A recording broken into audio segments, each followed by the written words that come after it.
歡迎嚟到星期六。琴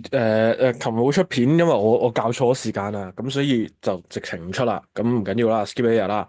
今日翻到嚟講啲其實冇爭議嘅嗱，即係聽落好似關近期某啲馬圈發生嘅事，其實唔特別算係好關嘅，講一啲關於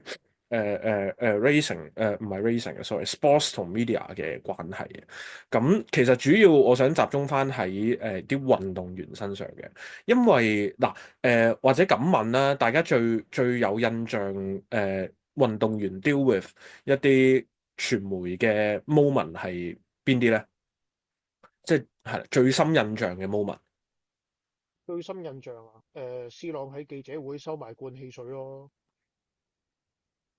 哦，即係係都咪世界盃定咩啊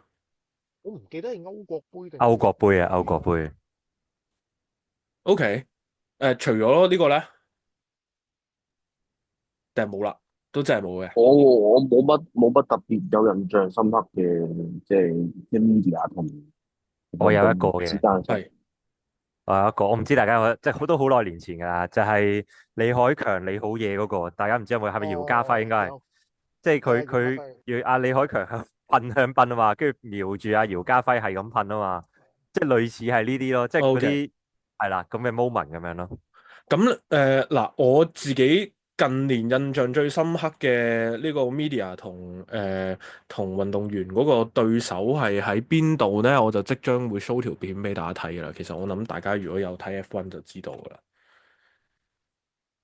就係呢個我唔開聲啦嚇，因為驚 DMCA 啊，就係韋斯塔本啊，即係嗱，我一路講大家，因為唔使聽聲噶嘛，見到佢係呢個係上年9月嘅其中一個嚟嘅。發生嘅事咧，就係大家見到佢基本上對呢個係 FIA，即係佢哋呢個 Formula One 嗰個協會嘅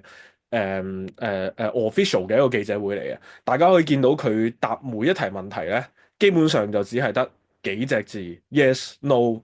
咁可以話係完全冇，即係完全拒絕答啦。咁個原因就係因為佢有一次喺記者會上面咧就唔小心講個粗口，咁講完粗口之後咧就俾人罰款，咁之後咧佢就燥啦，咁以後咧就決定唔再係啦。呢個見到呢個 moment 就係，如果大家頭先 miss 咗嘅話，就係啲記者問佢啊，如果我喺出邊問你嘅話，你係咪會答我？佢話係。好。係啦，咁就係呢個，我諗係我近年最深刻印象嘅一樣嘢，就係因為無論係拍紀錄片好啦，定係一啲真係 social media 好啦，呢一啲官方嘅媒體都越嚟越希望 involve 啲運動員喺入邊，而就會出現一啲好容易有擦槍走火嘅情況出現。咁而運動員就開始有例如呢啲行為，就去即係其實係杯葛啦，杯葛呢一啲嘅記者會。大家係企喺邊一邊嘅咧？嗯，因為如果大家即係我睇足球比較多啦，因為好多時候嗰啲記者會咧係有硬性規定，一定要某啲人出現噶嘛，即係例如教練啊，某啲球員啊，即係要硬性出席嗰啲記者會嘅。咁頭先即係我唔睇賽車啊，咁但係當然韋斯塔本係都幾出名嗰位啦。佢就取咗嗰個咁嘅措施，咁我覺得算係咁噶啦。佢起碼都仲同你答下 yes and no，即係唔係全程坐喺度擰頭岌頭就算數，叫做喺個佢而家就叫做喺個規則上就一啲灰色地帶咯。因為始終你要去我規定咗你出席之餘，仲要可能深敲限制緊你某啲講嘅內容。咁當然啦，即係你從官方角度梗係話喂，你講粗口教壞小朋友唔啱，咁呢個係好即係好道德高地嘅出發嚟噶嘛。咁但係其實佢選擇呢個做法，你又唔可以話佢啲咩合約要求我做嘅嘢我做咗，你又唔可以話我一定要每句起碼答半分鐘。咁所以就我會認為你要做咗規則內做嘅嘢咯。佢冇嘗試去話即係去反抗，唔係一個即係你直接唔去，我次次都唔去，我直頭唔去，你罰我錢我唔去。即係你覺得呢個唔係反抗嚟嘅，唔算係反抗嚟嘅。我覺得係一個比較規則內容許，濕圖少少嘅反抗，但係唔係一個好直接，就係話我咁我唔去啦，我同你再去搞其他嘢咁樣你好難入佢嘛。你唔咁你 in 係一個 general 支唔支持佢呢個行為或者佢成個 intention 咧？我覺得呢個係佢嘅選擇咯。我唔可以話即係覺得佢咁樣做就啱或者唔啱。咁同埋我唔了解嗰個賽車個文化係點樣啦，會唔會其實係有其他車手都係有類似做法，定係佢哋係點樣嘅？OK，我諗本身一樣嘢就係話，因為Max 嗰個位就係因為佢喺個即之前嗰啲記者會，佢俾人周到佢講，即係佢 elaborate 得太多，突然間俾人執咗嗰個字，然後就罰佢錢啊嘛。咁呢個即如果你理解咗嗰個成個脈絡之後，其實你係會知道，其實佢可能只係口快快講咗，但係佢唔想再有任何嘢去俾人周到，咁其實 sort of 都係一種反抗，我係 OK 嘅，即係我覺得佢咁樣做係好合理添，因為呢個佢保障佢自己啫嘛，同埋其實佢已經做咗最大嗰樣嘢就係佢出席咗嗰個記者會啦，咁呢一個佢係真係 fulfill 咗嗰個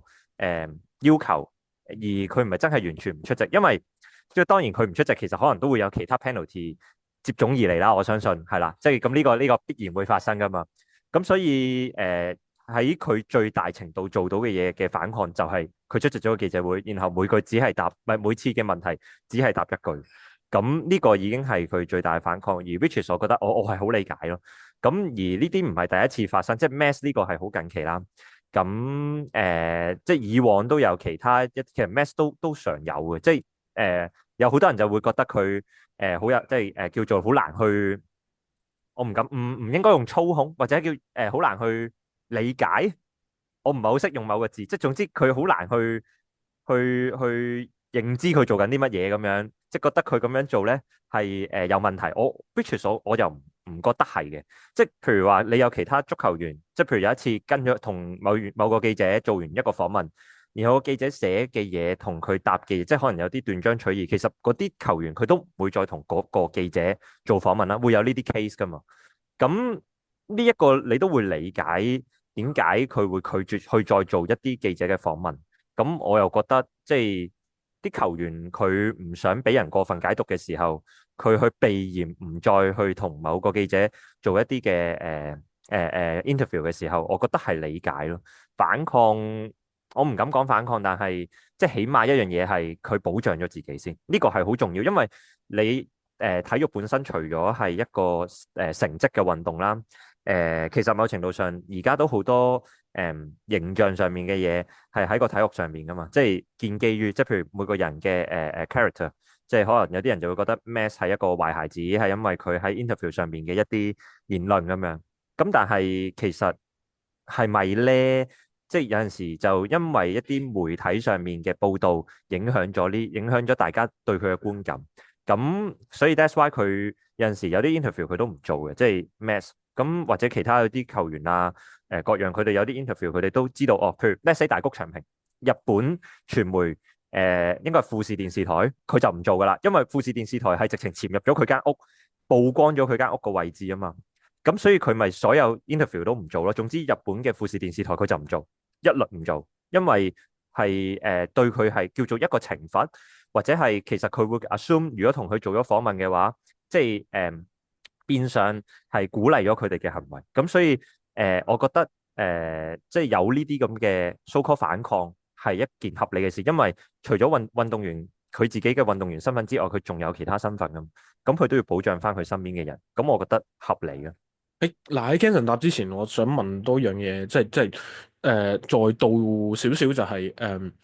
如果當然冇啦，應該冇啦。就係 FIA 即係呢個汽車聯會嗰邊要求 Max 佢喺出席呢個記者會嘅時候，因為其實嗰段片最後係有問到一題嘅，就係話阿 Max 啊，如果你咁樣做，你呢個喺記者會上面呢個行為係導致令到 FIA 因為咁而罰款，你會點啊？咁佢當然就係答 no comment 啦。咁但係我就係想問呢樣嘢啦。如果 FIA 真係決定因為佢呢樣嘢而對佢作出 penalty，認為合唔合理咧？我覺得唔合理嘅，因為首先第一樣嘢就係FIA 喺嗰個即係 interview 嘅指引上面，佢冇講要答啲咩啦。咁理論上佢都唔咁如應該果佢喺個規指引度加咧，佢加呢樣嘢喺個指引度咧，咁佢要睇下佢幾 concrete 咯。你譬如話我 let's say 我每次答問題，我一定要有3個 sentence，我有3句嘢咁樣。咁我咪淨係講3句咯。即係你如果你有呢啲指引去做呢件事，我諗其實如果你真係有呢啲 mess，咪淨係答3句咯，冇問題㗎。即係咁而家個問題係，即係如果你連呢啲都行埋嘅話，其實你不如話俾我聽，直接答啲咩算啦。如果係咁樣，咁我諗 mess 係會咁樣諗㗎嘛。咁但係即係你都知，其實作為即係一個體育嘅賽事啦，你去做一啲 comment 或者你去做一個 interview post race 嘅 interview 或者 pre race 嘅 interview，你其實你唔會知有啲咩答案噶嘛。咁如果佢唔想俾你知道，咁佢直接答 no comment 乜乜乜乜乜柒柒咁樣，其實佢係應該係一個好自由嘅答法咯。咁你問我佢點答都好，我覺得即係呢個係佢嘅選擇。咁我覺得如果佢作為一個運動員，佢咁樣答，即個群眾或者個 public 佢自會有公論就係話，究竟佢答得好與唔好咯？定係其實大家都唔係好着意佢答啲咩？即係其實佢呢一個位置佢唔答，跟住然後佢喺其他傳媒答咗，咁我覺得都冇問題啊！即係你作為一個傳媒，作為一個公眾去追呢個賽事，其實如果你真係中意嗰個運動員，你所有訪問都睇啊，你唔會淨係睇 FIA 嘅訪問噶啦。咁呢個係即係我覺得個方向係咁樣咯。所以你問我，如果佢真係因為咁樣而罰款，我係支持 Max 嘅，係啦，好老實，因為佢冇必要喺每一個訪問都要挖開個肚皮俾你睇晒佢要做啲咩或者佢答啲咩，就係咁。嗱，我諗一樣嘢就係嗱，其實喺足球咧係近期有發生過呢件事嘅。我記得就係比寧咸，佢喺應該係 CBS 嘅 live 訪問嗰度係試過講應該係都係講粗口嘅，有冇人記得？定係冇？歐冇咩？聯嘅 OK 唔緊要，我啱啱 search 咗係有嘅，咁但係應該係冇罰到任何錢啊成嘅，因為如果罰咗嘅話，咁大家都記得啦。咁但係點解足球 constantly 可以發生呢樣嘢？而其實籃球最近就算喺即係呢個叫做比賽入邊嗱，我攞得兩單出嚟，因為我想比對下同大家。其實喺籃球入邊都發生類似嘅事，而籃球係特別多添啦，因為籃球有槍王啊嘛。咁今日我個名係 Marcus 就係因為 Marcus Sasser 佢就係想慶祝嘅時候咧，佢係想舉槍慶祝嘅，做嗰個一舉發現死啦，因為近期咧就有位仁兄就叫 Ja Morant 啦，就係佢做咗呢個舉槍嘅動作，咁然之後就俾人罰咗錢。咁當然啦，後邊仲有好多嘢嘅。點解佢會俾人罰錢？就係因為 Ja Morant 係上年禁賽，因為持有槍械而被禁賽嘅。咁而籃球亦都有 multiple occasion 之下咧，其實都試過某一啲慶祝動作係唔俾做嘅，例如呢個波啊、choking 啊都係唔俾做嘅，我記得。咁會有啲咁嘅情況，就係有一樣好重要嘅嘢，就係足球咧，佢並不是受僱於任何官方聯賽機構嘅。或者佢係可以選擇好多任何官方聯賽機構，而傳媒咧都唔係直屬於嗰啲官方機構嘅，即係例如比寧咸係 contract under Real Madrid 噶嘛，咁而佢 play in like La Liga 又好，Champions League 又好，甚至乎佢要踢 World Cup 嗰啲嘢都好，咁嗰啲傳媒比較少係直接受僱於佢哋嗰啲主辦嘅機構啦。咁而佢亦都唔使聽晒佢支笛嘅。咁但係無論係 Max 啦，頭先嘅Marcus Sasser 啦，都係受僱於 NBA，同埋而 F1 就淨係得 FIA 一個。咁 FIA 係最大嘅 regulatory body。就算好似香港賽馬咁，大家好記得沈集成發生過呢個就調轉啦。就係因為佢講太多嘢而俾人罰款，Max 係講太少嘢，而佢係講太多嘢而俾人罰款，跟住整一條條例係唔俾練馬師喺公眾唔知點樣話講太多噶嘛。咁而沈集成亦都係受僱於香港賽馬會啦。咁所以我覺得個 major 嘅分別其實在於係唔係受僱於嗰個機構，或者嗰個機構係咪壟斷咗本身嗰個 regulatory power。咁如果係呢兩個情況嘅話，咁佢哋某程度上係可以做任何嘢去管理任何職業上面嘅行為。我咁樣講有冇任何意義咧？理論上係冇錯嘅，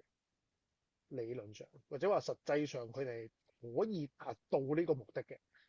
嗱，你話理論上冇錯嘅話，即係你有保留啦，對呢個講法。我有保留就係、即係 practically 係你當然可以咁樣做啦。無論係你頭先舉 F1 嘅例子又好，NBA 嘅例子又好，咁但係公眾嘅授權，公眾嘅睇法都係重要噶嘛。對於嗰樣嘢，即係理論授上，授權即係點樣咧？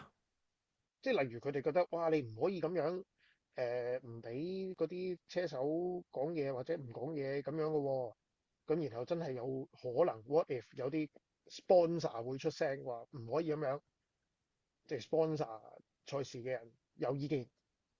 咁佢哋就自然會有顧忌㗎啦嘛，即係主辦機構就會有顧忌㗎啦嘛，就係會原來我哋咁樣做真係太過分咯，有啲 sponsor 撤走喎，或者即係威脅佢哋話要撤走喎，唔可以威脅啊，揚言話要因為我哋管理得太嚴苛而撤走喎，咁佢哋自然就會諗㗎啦嘛，呢樣都係緊要㗎嘛。所以理論上佢哋可以咁樣做，但係佢哋係咪真係可以完全一意孤行話我想點就點咧？都仲有好多現實嘅考量嘅，我覺得。嗱，咁作為一個觀眾，你覺得邊樣嘢對嗰個運動嘅形象係 hurts more 咧？係佢喺個記者會度爆粗，或者佢做當撮嘅手勢，定係佢管理得太嚴，係會對個運動嘅形象有較大嘅負面影響咧？觀眾角度應該係後者啊，即係於我而太嚴就會有影響。於我而言係後者咯，即係我諗，講唔我諗，最觀眾最唔想睇到啦，就係個訪問入邊你冇任何得着啊！即係譬如 Max 嗰個答法係你唔會有任何得着噶嘛，你淨係會得到佢嗰句唔係咁，嘢嘅啫嘛，我咪冇任何嘢。唔睇咯，係啊，你我就會咪唔睇咯。唔睇咯。咁其實你係即係其實你嘥咗對於 FIA 嚟講係嘥咗個資源噶嘛。即係咁你叫晒啲人嚟，你叫晒佢啲人去個記者會度，跟住然後冇任何 content generate 到，咁其實嗰個 interview 係廢噶嘛，個 post race interview。咁呢樣嘢係唔呢個 會 pre 啦，即係大家當然係。呢個係 pre 啦，係啦。咁大家唔會想見到噶嘛。咁所以對於成件事都係差嘅話，咁我會覺得，如果你真係管到咁嚴，就會有即係如果然後有啲運動員有呢個情況喺規矩內做一啲反抗嘅嘢，咁其實係影響咗成個運動發展，因為大家唔會睇嗰啲 interview 啦，跟住可能就因為會覺得好無聊，所以就冇興趣睇啦。咁或者唔再 drill 落去嗰個運動度啦。咁呢個係會有影響噶嘛？咁當然啦，你有啲不文嘅手勢，即係譬如我做納粹敬禮，即係譬如足球入波慶祝，你做納粹敬禮係唔得噶嘛？咁呢啲係會教 so call 叫 so call 啦，叫教壞咗啲人。咁但係即係佢叫教壞嘅意思就係 assume 啲人冇 critical thinking，就係覺得呢樣嘢啱或者唔啱，咁佢先會有呢個教壞嘅諗法。咁所以我又會覺得如果你要我比較，我會覺得限制啲人去即係限制啲運動員嗰個 interview 或者係嗰啲即係嗰啲答問嘅技巧係幾大影響嘅，即係對於個運動上面，我自己而言啊。嗱，我咁樣聽，即係你哋係反對頭先，即係支持 Max 嘅行為啦，亦都覺得唔應該管得過嚴嘛。咁但係應該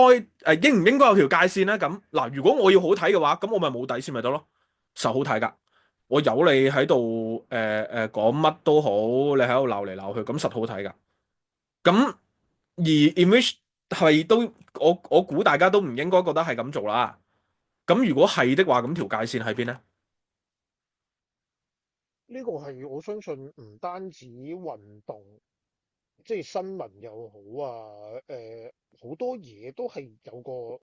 個界線嘅，但係嗰條界線係好無形咯，即係一定係㗎啦。咁喺你嘅心目中，你條界線係咩咧？喺我心目中，咁我估啦，我唔清楚啦。佢哋唔俾講粗口同誒，可能會唔會喺電視台播？我相信有啲關係。即係世界各地嗰個廣播條例當然有啲出入啦。咁但係如果你話 F 字頭嘅字啊、N 字頭嘅字啊，呢啲我都幾肯定係邊度都唔係好出得街㗎啦。香港一定唔得先啦。美國我相當有保留啦，即係如果係電視媒介咁計。咁但係如果佢係一啲唔係喺電視播嘅，可能係啲喺網上播，然後你要 click 你年滿18歲先可以入去聽嗰啲，咁就其實唔使搞咁多嘢啦，係咪先？即係我確保咗，唔係應該話你話你18歲，咁我做咗我要做嘅嘢，你18歲入嚟聽，咁有一兩句粗口喺入邊，咁就唔係我嘅責任啦，係咪先？但係如果電視係人都開得，小朋友都開得，可以喺度聽嘅，咁咪要有啲界線咯。咁如果你話要去到好冇底線、好互罵點點點，即係祖宗18代都數晒好睇，咁我又覺得唔係所有觀眾都想睇呢啲嘅。咁當然我唔排除咁樣做會多咗人留意啦，但係我認為唔係話將嗰樣嘢全無底線去做，就會係獲取到個 optimum 嘅效果咯。即係都冇實際上嗱，誒、有冇啲咩係可能係即刻有 red flag 咁樣嘅咧？我唔因為即係如果你話冇嗱，我覺得冇底線危險啦，冇界線更加危險。如果你同我講話嗰樣嘢個 boundary 係我話唔到俾你聽㗎，咁但係你自己知有咩唔做得啦。而你係要被一個咁樣嘅人 regulate 嚟嘅話，咁明白個危險性啦。我理解嘅，我理解嘅，即係我覺得點都好都要有一啲嘢係要明文規定，咁咪包括但不限於咯，唔可以鏡頭打交咯，即係唔可以鏡頭講粗口呢啲，我覺得可以寫出嚟噶嘛，即係你嗯寫咗出嚟，我覺得係 O K 嘅。咁但係如果你話一啲嘅冷嘲熱諷啊，就可能會喺啲規矩內容許嘅一啲東西咯。咁如果到時佢用呢啲嘢嚟執你，咁要有一次警告咯，唔可以直接收我工咯。即係雖然話個界線唔一定話相當明顯 black and white，但係如果好啦，真係當有一日有人踩到嗰條某啲灰色地帶界線嘅時候，你唔可以直接話，哇，你咁樣唔得喎，我唔俾你揸車咁樣以後，要有啲警告制度咯，我認為唔可以一刀切啦。嗯尤其是，OK，咁你當你個界線唔明顯嘅時候，警告制度都我覺得合理。嗱，例如頭先我覺得 Homeman 提咗嗰個納稅係咪 Homeman 提？我唔記得咗。係啊係啊，係咁，你提嗰個其實有趣嘅，因為今季係發生過嘅，唔係球員，係球迷。如果冇記錯，應該係拉素啊，就係墨索里尼，大家知道係邊個啩？係啦，墨索里尼嘅後代咧，有一位而家好似係踢緊拉素嘅。然之後，佢係我睇一啲意大利人講嘅一啲嘢啦。咁我唔知，我唔能夠確認係真啦，但有人咁講啊，就係話佢唔一定要 take Mussolini 呢一個姓，但係佢係 voluntarily take 咗。然之後呢，當佢入咗波之後呢，有一堆球迷呢。係我唔記得用納粹嘅手勢啊，定係乜嘢去致敬 Mussolini 啊，而唔係致敬個球員喎，係真係致敬墨索里尼喎。而係好似係拉過 banner，即係因為好似墨索里尼亦都係唔知係咪拉素出生定點樣，即係佢同嗰個地區又係有啲淵源嘅咁樣嘅。嗱，咁所以如果例如你頭先講，你覺得納粹手勢係一個問題嘅，咁當然啦，即係以而家呢個已經係2025年嚟講，咁大家會 condemn 呢個納粹政權係一個我唔敢話常識啦，咁但係起碼係一個呢個世界上超過90%嘅人都會認同嘅一個意見啦。咁可能呢個係啦，咁但係 what if 有啲嘢係 arguable 咧，而係關乎呢啲所謂意識形態問題咧？即係例如以巴衝突咁樣，咁你如果身為以色列背景嘅球員或者巴勒斯坦背景嘅球員運動員啦，我都認為公開表態都要有啲分寸咯，有啲分寸。何謂有分寸咧？你可以我喺我心目中啊，就係、你可以表達自己對某啲嘢嘅支持，而個動機唔係出自於攻擊某啲群體或者某啲人。邊個去判定嗰個係咪攻擊咧？嗱，嗱例子， that's a good question 啊。格列沙加同埋嗯，佢個阿哥定細佬，6年前歐國杯定大約嗰個時間啦，總之前一屆歐國杯啦，係啦，做呢個係阿爾巴尼亞飛阿鷹爾巴尼亞，手勢係嘛？阿爾巴跟住尼亞，呢個4年前。定總之 invasion 嘅時Russia invasion 嘅時候，烏克蘭係曾經試過畫一個地圖，一個暗花一個烏克蘭嘅地圖作為佢哋波衫嘅暗花，而入邊咧係包含克里米亞喺入邊嘅。咁而 in which 而家克里米亞東烏嘅主權同埋即係如果大家知道的話，什麼頓涅茨克啊、盧甘斯克啊、克里米亞嗰啲而家係搞緊獨立運動啦。咁亦都好似由俄羅斯承認咗類似咁嘅嘢啦，即係倒歐俄交嗰啲嘢啦。咁而俄羅斯係 protest 呢樣嘢，然之後我冇記錯，最後歐國杯係要求烏克蘭換咗嗰件波衫嘅，係好似唔知用咗一場就冇咗定係點樣嘅，定係直情冇用到嘅，算唔算攻擊咧？喺我眼中唔算咯，喺我眼中唔算。但係如果以歐洲足協呢個舉措，佢哋就覺得唔係咁好，因為我唔記得阿格里沙加嗰個手勢最後係咪有後果？我記得係冇乜後果嘅喎，我印象中冇印象呢個真係。係啦，我印象中係冇乜後果嘅。咁我喺嗰度出世，即係嗰度係我嘅出生地，我做個手勢，我亦唔係話想即係話挑釁，冇乜攻擊性含喺入邊啦。咁而烏克蘭波衫嗰啊，單嘢，我覺得我就覺得攻擊性呢個詞語唔好嘅原因就係好主觀嘅，我言覺得。言者無心噶嘛。咁如果係，我唔想聽，然之後我話你係攻擊緊我，嗯，咁你就要收聲噶咯喎。即係Oscar 今年即係啱啱過去嘅 Oscar 係由 No Other Land 攞獎，然之後 No Other Land 嘅導演喺台上面發言之後，就有以色列嘅支持者喺下邊唔知喝倒彩定係不滿定係點樣？佢哋覺得因為好簡單啫嘛，即係某程度上係有少少似納粹嗰種思想，就係佢嘅出現就係對我嘅民族嘅攻擊咯。有呢樣嘢出現，就等於對我嘅攻擊。但係呢樣嘢真係好靠嗰個主辦機構去把關，因為好難你話即係嗰樣嘢，當一樣嘢係有爭議嘅時候，你總不能夠每次都我哋全地球60億人投票，佢究竟係咪有攻擊性嘅？唔做唔到嘛，因為咁都所以係咯，就係當然啦。咁即係嗰個難嘅地方係咁啦。但係有咩方法可以達至一個更好嘅模式去運行咧？誒、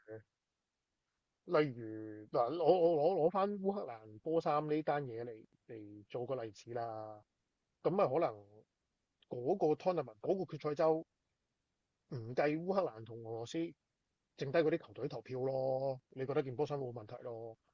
呢樣嘢我覺得係比較實際上做到，亦都成本低噶嘛。咁而當然啦，俄羅斯方面就會覺得你黐線㗎，件波衫作咗出嚟，全世界幾廿億人睇到，我話唔得就唔得，我而家就係投訴。咁但係如果歐洲足協要去做一樣比較令到其他人都 involve 到件事嘅做法，我只能夠諗到咁多，我冇更傑出嘅想法啦。嗯，我諗到一個比較黐線嘅想法嘅，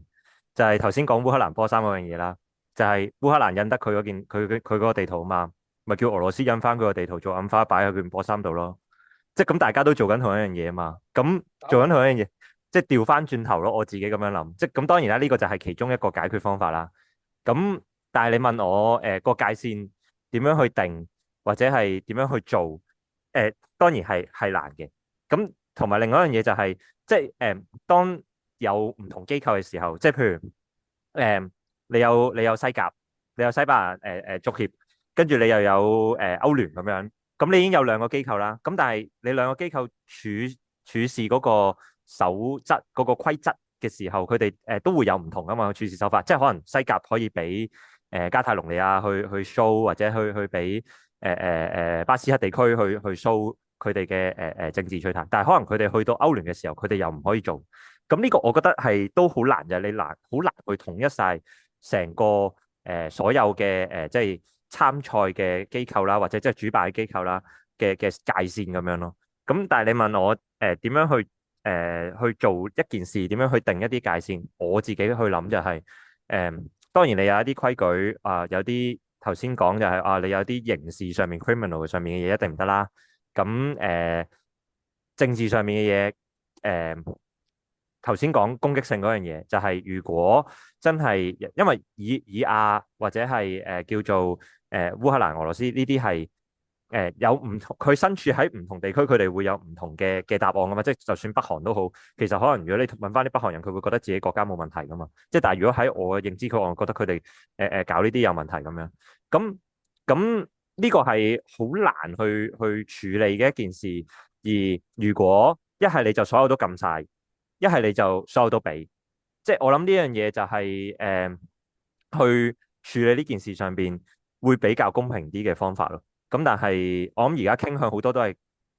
前者啦，即係所有都唔俾啦。咁所以 that's why 你見到好多一有類似嘅意識形態上面嘅東西，基本上你唔會喺啲國際賽事上面見到一啲叫做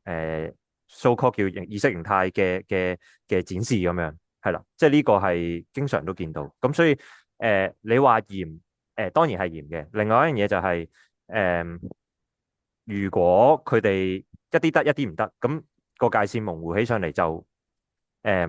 好多人就會走嗰個灰色地帶咯。所以你會見到好多都嚴，但係你問我 show 呢啲有冇問題，我自己覺得當然冇問題啦。我會覺得呢個係佢自己有個佢背後有個諗法。咁但係而家好多嘅機構都係選擇全部都禁，就係咁。咁你覺得全禁定全唔禁係合理啲啊？真係噶嗱，我有一個諗法，但係係但係我諗住最後先講嘅。咁可以但係因為聽你咁講係全禁，即係你係 prefer 全不禁啦。我係 prefer 全不禁嘅，但係你問我點即係咁，因為全不禁係最舒服噶嘛，即係大家想做嘅嘢都 OK，只要你唔涉及刑事成分嘅東西，即係呢個我諗刑事就係呢個宇宙共識啦，即係你唔會入咗波之後跟住然後吸毒或者拍針噶嘛，呢個唔得噶嘛，即係有問題噶嘛，即係係咪嘅？可能有啲地方都得嘅，即係有啲地方可能可以有大麻噶嘛，咁但係。係咯，即係你唔會叫人吸氯胺酮啊，或者吸太空油咁樣，唔會噶嘛。即係咯，咁其實所以我個諗法，其實啊我較為贊成係全禁嘅。我相信我試下喺呢個短短分鐘入邊講，然之後你哋睇下同唔同意嗰樣嘢呢，就係我贊成喺官方嘅渠道全禁，而我最贊成嘅嘢係官方嘅媒體渠道唔好再做咁多呢啲嘢。因為佢喺 FIA 嘅記者會上面爆粗，然之後係FIA 要顧佢自己嘅形象，所以佢唔想你咁做。咁如果個記者會同你 FIA 無關，咁咪得咯。即係我覺得呢個係最簡單嘅一樣嘢，就係官方唔好再立咁多呢啲所謂嘅媒體 right，而亦都冇需要啊。即係你可以做，我唔係叫你唔做，例如網球咁樣。Tennis TV 有 Tennis TV 有 ATP Tour 佢自己嘅節目，而基本上好多 controversies 嘅嘢其實全部都喺晒 Tennis TV 度播啊！即係無論係Medvedev 有一次話我最搞笑嗰次就係我要閂天幕，佢問個裁判俾唔俾，跟住裁判話唔到我話事喎，咁唔係你話事邊個話事啊？光明會話事啊？然之後就出咗 Tennis TV 係真係出咗呢段嘢嘅。咁而佢最後係冇因為呢個場上行為被罰款嘅。咁而如果呢個行為其實擺喺官方個頻道上面出沒嘅話，係亦都可能有危險嘅喎。而呢樣嘢係不能夠懷疑嘅喎。咁係咁嘅話，咁不如官方唔緊要你禁晒，但係你要俾其他媒體有空間去生存，然之後俾佢哋做咯。Offload from yourself，你就保持一個絕對中立，而你嘅底線最底因為如果你要傳，因為你要傳不禁，然之後你亦都要有條底線喺度，其實嗰樣嘢係本身有悖論喺一邊嘅，係矛盾嘅。你全部唔禁就係冇底線啊嘛，你全部唔禁但係有底線，咁係唔合理嘅喎。我都覺得現今世代啦，即係做傳媒個門檻就比以前低好多啦。我諗大家都同意呢個講法啦。以前邊即係70、80年代、60、70年代冇自媒體噶嘛，點會有自媒體咧？或者極少啦，亦都唔係用咁嘅形式去運作啦。咁而今時今日，我認同啲人嘅講法就係、咁你賽會咪做賽會做嘅嘢咯，你咪淨係搞你啲賽事咯。記者會而家隨時隨地都可以做噶啦，我哋而家都可以揾Max 上嚟 Zoom call 噶啦，係咪先？我哋都可以咁樣訪問佢噶。咁當採訪嘅限制同以前已經爭唔遠嘅時候，嗰啲所謂記者會、所謂訪問係咪必須要透過嗰個賽會去 conduct 咧？我就覺得真係唔係好需要嘅。即係你又唔一我幾中意嗰個，定係淨係自媒體嘅，因為嗯，即係總之係 non 官方嘅媒體，你係啊，點樣去 endorse 係一件事。其實我亦覺得嗰啲未必需要你 endorse，你唔好搞我就得啦。嗯，我覺得呢個係最簡單嘅嘢。係啊，因為我幾中意嗰個即係你賽會搞翻賽會做嘅嘢，即係唔好搞咁多 media 嘅東西，或者因為唔係即係你 interview 上邊你交翻俾其他傳媒機構去，即係譬如 let's say 可能有個聯合嘅記者會，就係嗰幾個傳媒，即係有啲傳媒機構跟住佢哋派啲主持出嚟，然後佢哋去問，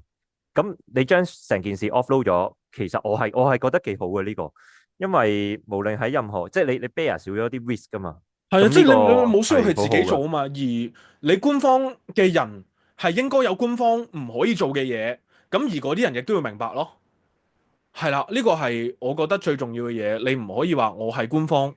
又係而你喺官方你就自然有官方嘅限制，